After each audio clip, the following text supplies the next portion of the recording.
Vamos continuar compartilhando a palavra. Para aqueles que não tiveram no acampamento, estamos falando sobre restauração. Na devocional falamos sobre a restauração como servo, uma pequena pincelada. Depois nós falamos sobre a restauração da família, restaurando a espiritualidade familiar. E depois nós conversamos sobre a espiritualidade que a palavra de Deus nos dá, ou seja, a base para a nossa fé, como palavra de Deus, como crescermos na graça e no conhecimento do Senhor. E caminhando nisso, nós vamos falar hoje sobre a restauração da igreja. Nós vamos fechar aqui essa parte do acampamento. Pode a igreja ser serva de Cristo e serva do mundo? Como conciliar a oração sacerdotal do Senhor Jesus, quando ele ora ao Pai, não peço que os tire do mundo, e sim que os guarde do mal. Eles não são do mundo, como eu também não sou. Santifica-os na verdade, a tua palavra é a verdade. E assim como tu me enviastes, eu também os enviei aonde? Ao mundo. Parece que é uma dicotomia, e é difícil para nós como conciliar igreja de Cristo, serva de Cristo, mas que Deus enviou ao mundo. Eu quero convidar você para ler comigo Lucas, capítulo 9. Lucas, Novo Testamento, Mateus, Marcos, Lucas, capítulo 9. Eu vou ler na Nova Versão Internacional, a partir do verso 28.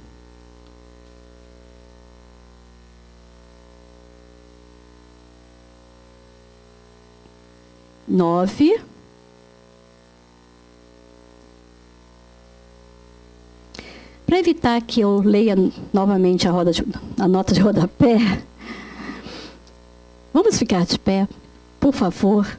E eu gostaria de convidar um irmão, um dos novos batizados. Mariana, por favor, você está com a Bíblia aí? Vem fazer essa leitura aqui para nós. Por favor, já vamos começar servindo, né?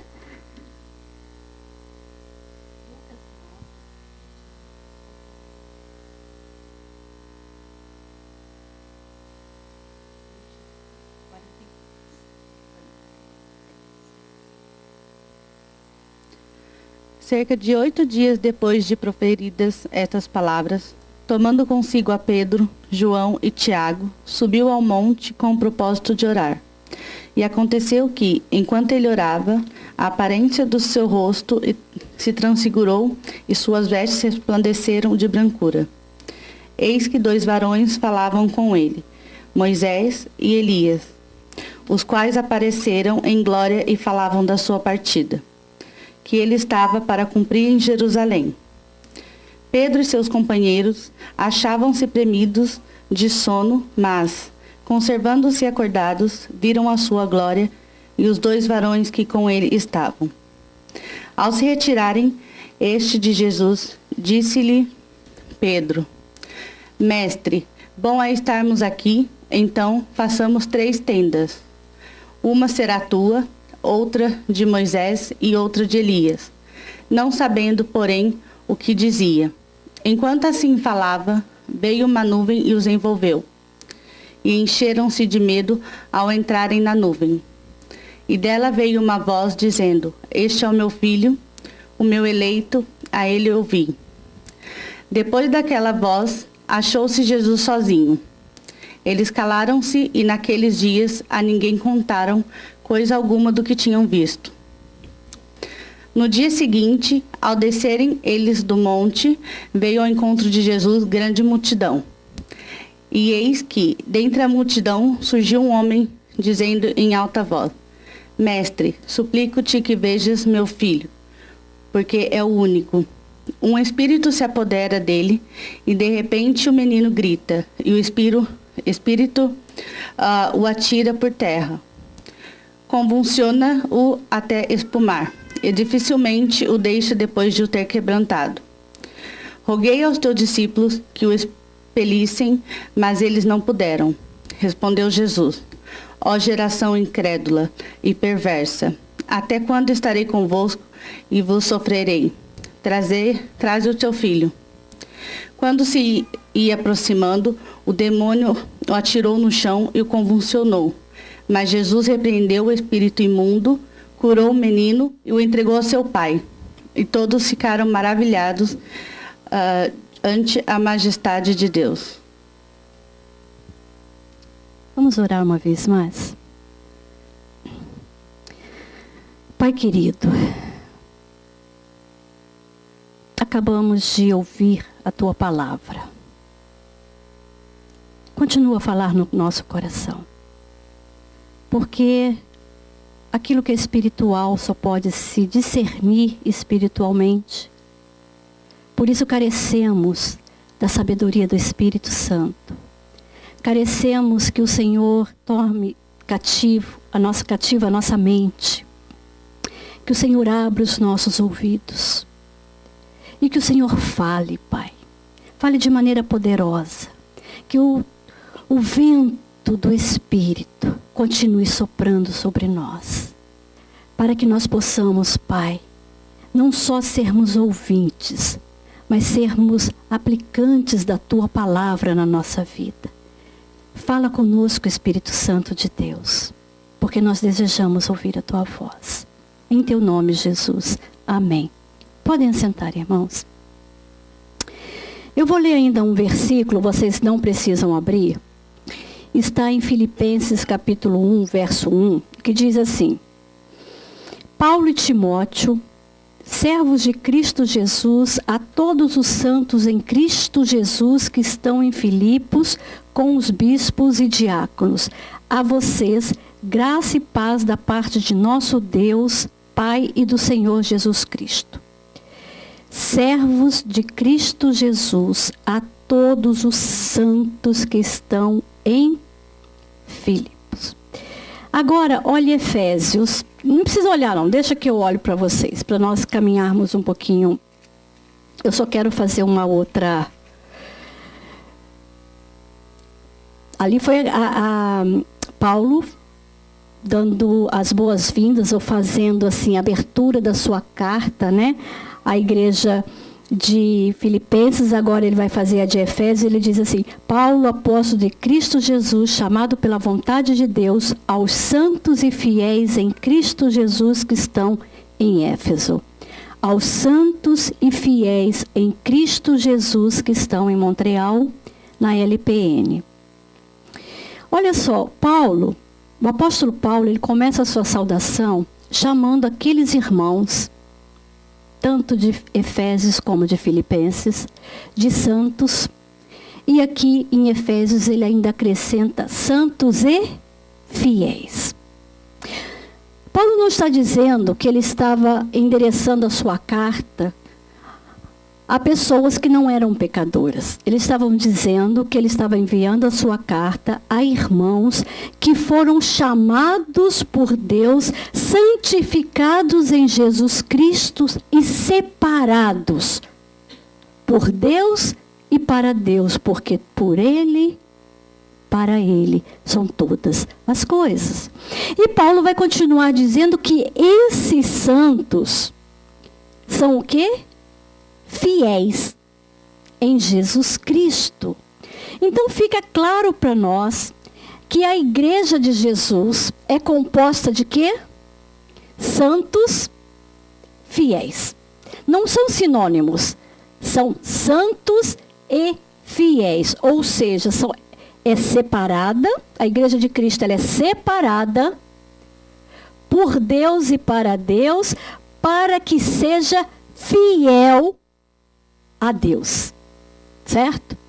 E aí nós vimos um pouquinho mais para frente, atrás, que o Senhor Jesus, na sua oração sacerdotal, ele orou a Deus para que esses santos e fiéis fossem o quê? Enviados ao mundo. Da mesma forma como Deus o enviou para que nós pudéssemos ser o quê? Salvos por ele, através da sua morte, encontramos a vida em Jesus Cristo, e então agora ele está nos enviando, não para morrermos no sentido literal, mas para morrermos em Cristo, ressuscitarmos em Cristo e irmos ao mundo pregar as boas novas de salvação.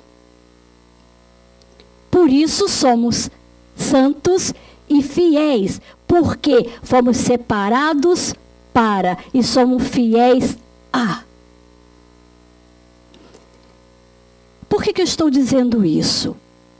Porque quando a igreja do Senhor Jesus assume que ela é santa e que ela é fiel, ela está dizendo que ela tem um compromisso, uma responsabilidade, e que não pode ser realizada. Não pode ser realizada se ela não entender o que significa essa santidade, como exercer essa santidade e como exercer essa fidelidade em Jesus Cristo. Por isso nós lemos o texto de Lucas, que é o que nós vamos embasar a nossa meditação.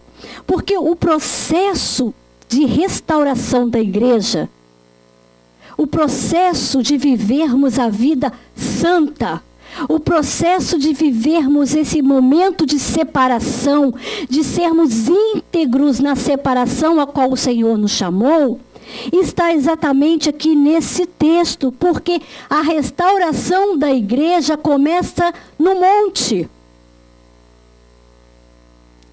Não estou dizendo um morro, não estou dizendo um lugar alto onde nós podemos ir para orar. Isso é bom, pode ser feito. Não é isso que eu estou querendo dizer.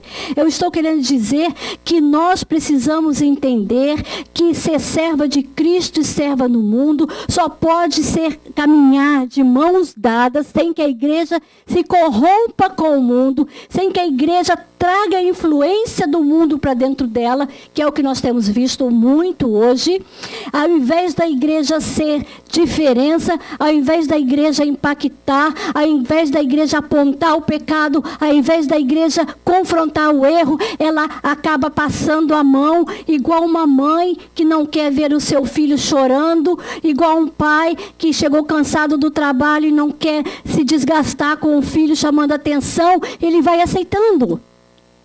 E quando abre o olho, já está difícil. A coisa já está lá dentro.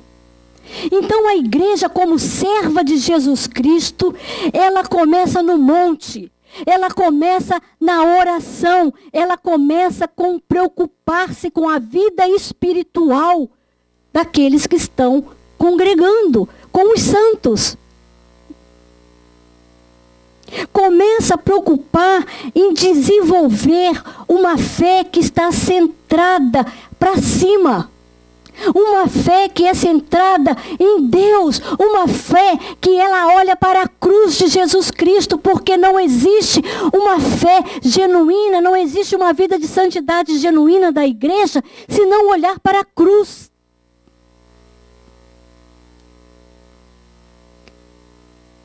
Olhar para cima, ao se reunir. Quando o povo se reúne para adoração, nós falamos sobre isso. Quando o povo se reúne diante da palavra de Deus, nós falamos sobre isso. Quando a igreja se reúne, o povo de Deus se reúne diante do Deus Santo e Trino, é o momento em que nós compartilhamos bênçãos, é o momento em que nós sabemos da necessidade de um do outro, é o momento que oramos um por outro, abençoamos a vida um do outro, temos a oportunidade de servir um ao outro, e Deus então vai se manifesta através do louvor, da oração, de um abraço, da palavra, da pregação. Mas a igreja do monte, a igreja que se reúne em santidade, a igreja que busca o alto, é a igreja da transfiguração. É a igreja que contempla o quê? As vestes santas de Jesus Cristo. O texto não diz que eles contemplaram as vestes de Jesus que ficaram alvas, brancas, como um dia nós teremos na eternidade. A igreja da adoração comunitária. A igreja que se reúne para rir com os que choram. Ou para rir com os que sorriem, para chorar com os que choram, para orar pelos enfermos, para abençoar, para ser abençoado. Então a restauração da espiritualidade da nossa vida, da vida da igreja, é porque nós precisamos, irmãos, quando nós subimos um monte, quando nós olhamos a transfiguração de Jesus Cristo, quando nós nos dobramos reconhecendo que só por Deus nós temos condições de fazer qualquer coisa, que Jesus falou que sem Ele nós não poderíamos fazer nada. Quando nós entendemos a nossa dependência, nós começamos então a entender que precisamos restaurar a nossa intimidade.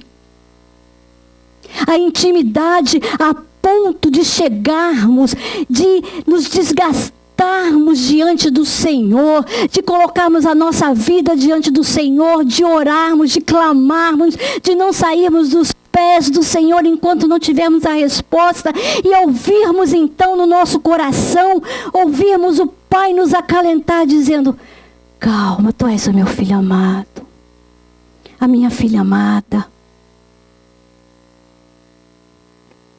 Olha que interessante. O texto, no versículo 32, no versículo 28, diz que aproximando-se 8 dias, Jesus tomou consigo Pedro, João e Tiago e subiu ao monte para orar. Olha que coisa interessante. Pedro, quem mais? Tiago e subiram com quem? O texto está dizendo que somente Jesus subiu ao monte para orar? Mas o texto continua dizendo que eles estavam cansados. Eles não conseguiram ficar de olhos abertos para orar. Eu honestamente, sinceramente, eu me coloco no lugar de Pedro. Eu me coloco no lugar de João. E me coloco no lugar de Tiago. Eu não posso acusá-los. Sabe por que eu não posso acusá-los? Porque muitas vezes o Espírito Santo me incomodou para orar e eu não dei voz ao Espírito. Quem sou eu para dizer que eles estavam preguiçosos? Vou acusá-los porque eles passaram o dia todo caminhando com Jesus? Você já imaginou o que é acompanhar o pique de Jesus? Já pensou o que era acompanhar o Mestre? E esses aqui eram mais íntimos, eram os mais chegados. Eles deviam ter trabalhado muito. Mas Jesus, ele tinha um princípio: quanto mais trabalho, mais oração. O nosso é o seguinte: quanto mais trabalho, menos oração. Não desenvolveram, eles não conseguiram desenvolver ali uma espiritualidade a tal ponto de vencer o cansaço e buscar primeiro a presença de Deus. E por que eles não conseguiram seguir Jesus no seu pique de orar? Não conseguiram seguir Jesus naquele momento importante de intimidade com o Pai? Eles perderam de ouvir a voz do Senhor. Não perderam ali de ver o rosto de Jesus se transfigurar. Viram depois.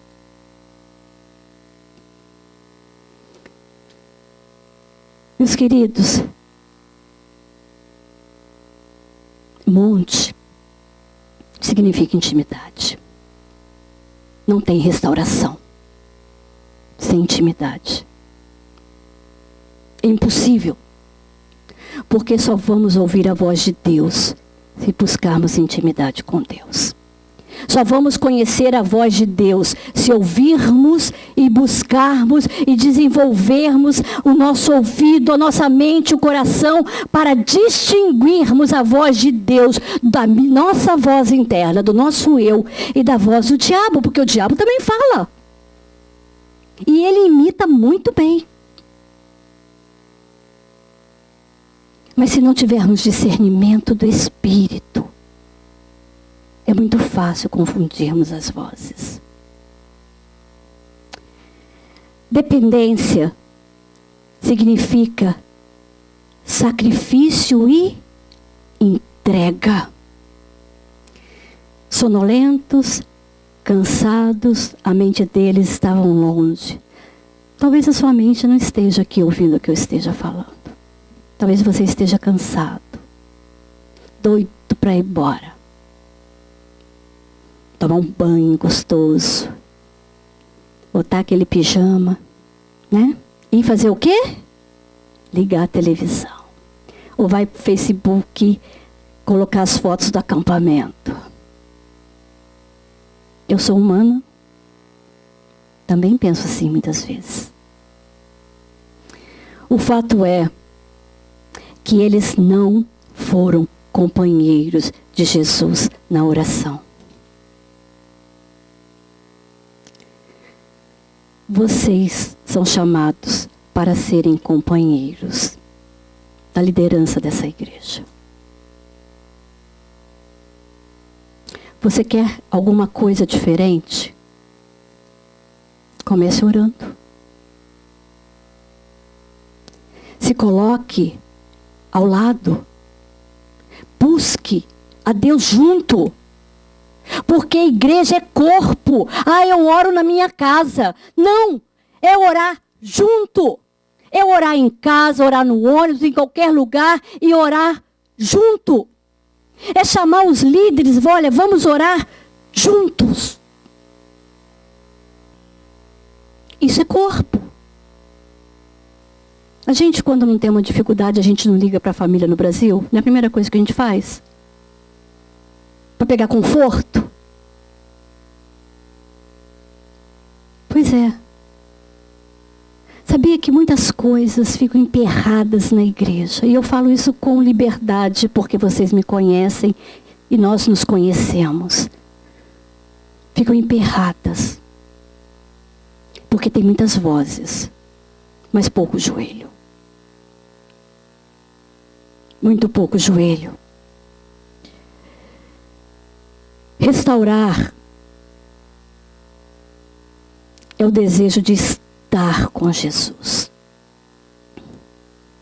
Você sente vontade de estar com Jesus?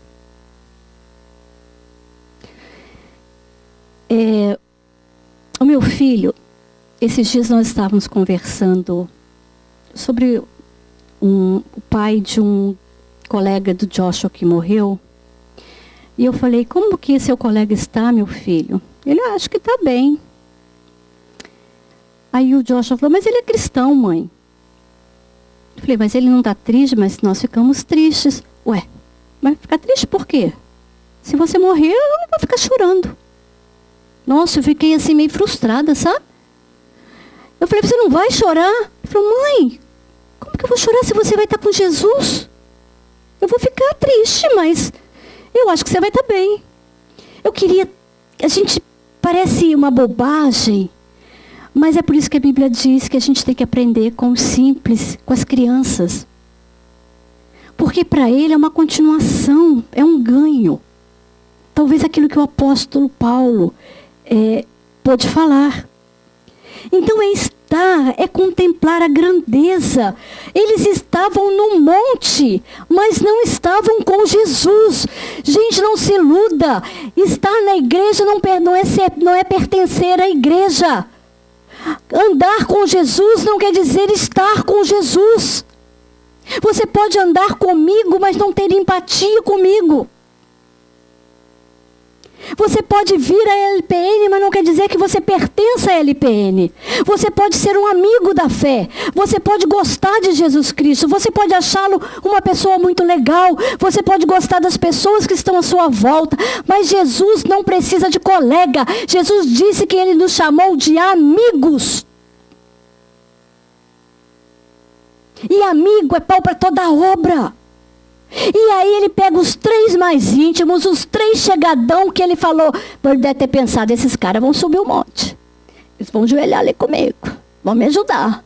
Vão calmar o fogo. O vento do Espírito vai soprar. Os camaradas dormem. Dormem. E às vezes nós estamos assim. A liderança está clamando para alguém estar junto. A igreja está precisando. E a gente está dormindo. Ah, ele é Jesus, ele é o mestre. Precisa ter ninguém ao lado, não.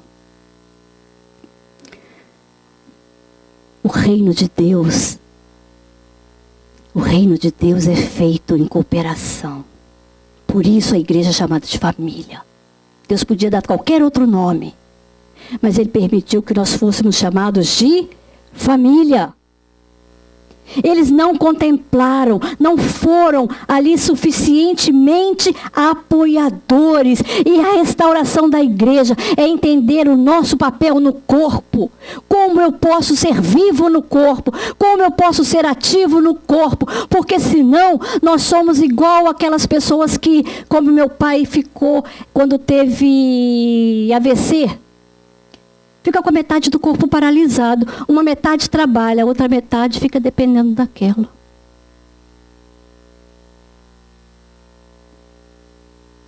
Que lado nós estamos? De que lado você está? Do lado paralisado? Lá, que precisa do outro? Mas só não tem como mais servir o outro, então só suga o outro. Isso não é igreja. A igreja do monte, meus irmãos, é uma igreja que olha para Cristo. É uma igreja que busca estar com Cristo, que não apenas se contenta em caminhar com Cristo, mas quer estar ao lado de Cristo, quer andar abraçado, quer sentir a sua presença, quer estar igual Maria ali aos pés bebendo. Não adianta, a gente precisa de Marta, mas tem que ter Maria também, os dois.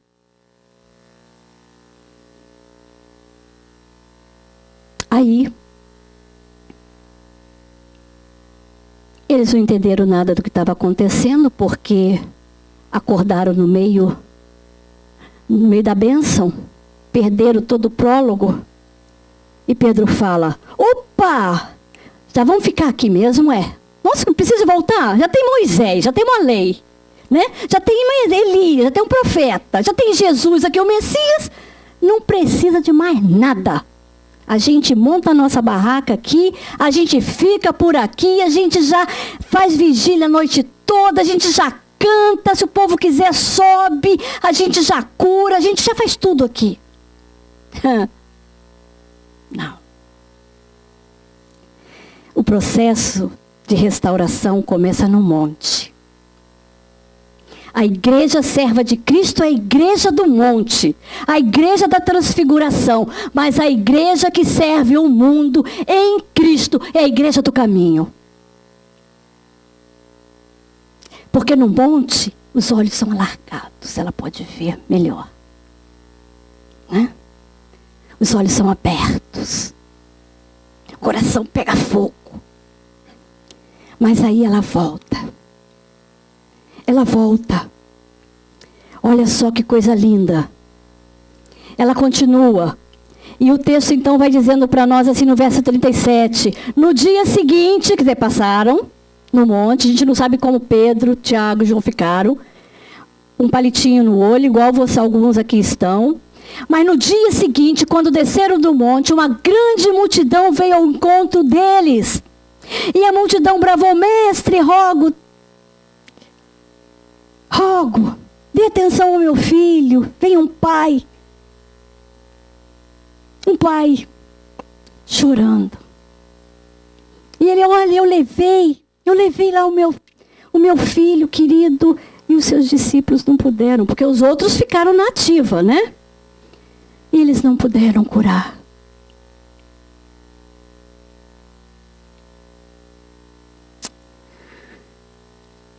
Meus queridos, a igreja tem falhado em curar. A igreja de Cristo tem falhado em curar. Quantas pessoas estão vindo até nós e muitas vezes nós estamos secos, desprovidos de poder espiritual. E elas têm saído sem respostas. Porque estamos tão preocupados com nós mesmos, tão preocupados com o nosso monte, tão preocupados em armarmos a barraca aqui dentro, fazermos um acampamento eterno. E esquecemos que tem pais e pais e pais e pais sofrendo com os filhos. Esquecemos que temos esposas e esposas e esposas e esposas sofrendo. Mães, homens, uma sociedade doente,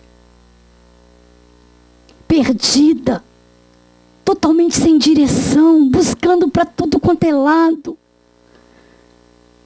E vem e sai sem resposta porque nós não estamos no monte. Ou se estamos, não queremos descer, porque descer significa você vir ladeira abaixo, significa você colocar em prática tudo aquilo que você viu, significa você ir encontro aos perdidos, sem se contaminar com eles. Significa você buscar em Cristo o poder.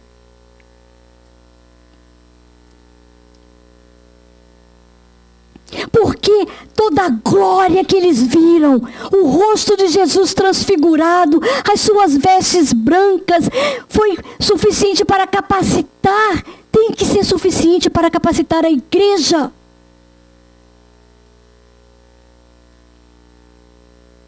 Porque é assim que nós vamos manifestar o reino de Deus, é assim que nós vamos manifestar a majestade de Deus. E então Jesus chega para aquele pai aflito. E Jesus faz assim: traz aqui o seu filho. O menino, ao chegar perto de Jesus, começou a ter convicção. E Jesus, sem dar muita trela, o diabo expulsou e foi embora. Aquele menino se levantou e foi restaurado, pulando de alegria para casa. Aquele pai com o coração contrito, alegre, feliz. E os discípulos lá assim: o que ele fez que eu não fiz? Por quê? Aí, em segredo, eles chegam: Senhor, o que aconteceu? Por que a gente não pôde? E qual foi a resposta de Jesus? Esta casta só sai com jejum e... Por que eles não conseguiram? Porque aqueles discípulos não estavam em jejum, em oração. A gente acha que pode fazer a obra do Senhor de qualquer jeito? A gente acha que pode levar as coisas do Senhor de qualquer jeito? A gente acha que é porque é para Deus e Deus está longe e Deus entende, a gente faz de qualquer jeito. Não, Deus não aceita um trabalho feito de qualquer jeito. Ah, tem que fazer o melhor. Tem que fazer o melhor, sim, porque o nosso Deus é rei, é soberano, é Senhor. Ele é majestoso em glória, em sabedoria, em santidade. E Ele não aceita nada menos do que vida santa. E Ele não aceita um serviço feito de qualquer jeito. Feito em cima da hora, sem vontade, sem ânimo, sem preparação, sem consagração de vida, sem busca no Senhor. Porque a gente pensa o quê? Não é a igreja. Eu não estou dizendo que temos que nos profissionalizar. Porque Deus não busca profissional. Deus busca um coração contrito.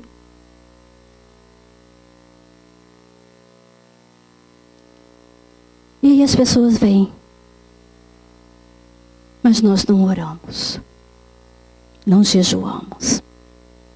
Não nos consagramos. Não conhecemos a palavra de Deus. Depois não sabemos por que as coisas não acontecem. Por que a obra não acontece. Uso um linguajar mundano. Uso uma roupa mundana.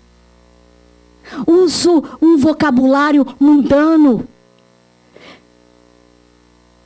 Não me comporto como alguém que deve refletir a imagem de Cristo, porque a igreja de Cristo tem que revelar a quem ela pertence. Sabe uma coisa que me chateia? Vocês sabem que nós estamos começando o trabalho, né? Mas uma coisa assim que às vezes me deixa triste é ver como as pessoas substituem o alimento espiritual por um pedaço de bolo. Como as pessoas substituem o culto por um aniversário. Em pleno domingo, no dia da ceia do Senhor, um pleno domingo, no dia do alimento espiritual, a gente troca por qualquer coisa. Ah, sabe por quê? É meu amigo, eu não posso desapontá-lo. Meu querido, se teu amigo não puder fazer um aniversário no sábado, então não é tão amigo assim. Porque se ele é teu amigo, ele vai respeitar a tua fé. Sabe por que eles não respeitam? Porque nós não impomos a nossa fé. Não é assim? Vocês veem como nós substituímos tantas coisas que a gente faz essas coisas sem nos apercebermos. Porque elas vão se acumulando. E em último, a renovação da igreja, meus irmãos. Como já falamos no acampamento. A renovação da nossa vida com Cristo. Da missão da igreja de ir ao mundo. De servir ao mundo no sentido de servir com a palavra de Deus. Fazendo as boas obras segundo a nossa fé. De amarmos o próximo como a nós mesmos, mas só amamos o próximo como amamos a nós mesmos, se amarmos a Deus acima de todas as coisas. E então só podemos assim, através da ação do Espírito Santo em nós. Porque Jesus orou, o seu rosto se transfigurou. Porque Jesus orou, ele foi chamado de filho. Porque Jesus orou, ele pôde caminhar para Jerusalém. Porque Jesus ouviu o consolo do Pai, ele pôde caminhar para a morte. E aí, uma igreja cheia do Espírito Santo, uma igreja viva, com fogo do céu, não quer dizer que é uma igreja hiperativa. Uma igreja cheia de atividades, de segunda a segunda, os 365 dias do ano. Não é isso. Não é hiperatividade.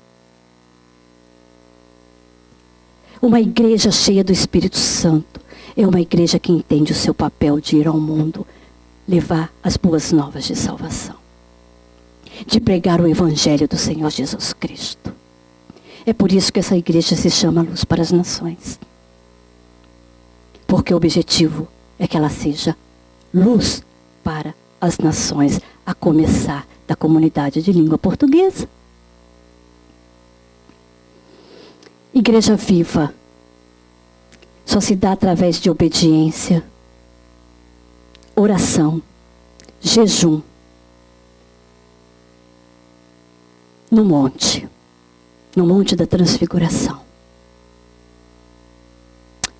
descendo, pegando a estrada, não olhando para trás, olhando somente para Jesus Cristo, o autor e consumador da nossa fé, levando a cruz do Senhor Jesus Cristo, resplandecendo a sua glória, espelhando a sua imagem ao mundo, dizendo: olha, eu conheço aquele que é capaz de fazer infinitamente mais na sua vida do que tudo o que nós podemos imaginar ou pensar, até te dar a vida eterna. Quanto mais resolver os seus problemas aqui na terra. É sobre Ele que eu quero falar com você. É sobre Ele que eu quero compartilhar com você.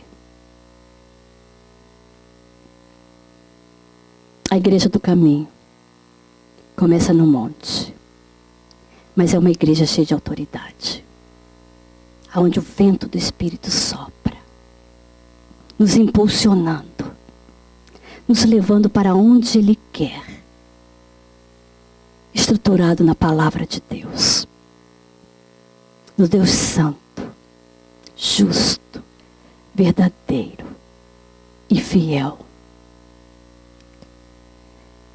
Nós falamos tanto sobre restauração no acampamento, que eu não poderia deixar de fazer uma pergunta para você. Há algo que impede você de estar no caminho? De que lado você está? O que Cristo tem significado na sua vida? Você está dentro do propósito de Deus? Do chamado de Deus? Os dons que o Espírito Santo te concedeu estão sendo usados para o engrandecimento do corpo. A liderança desta igreja tem podido contar com você, ou você ainda está lá no pé do monte dormindo?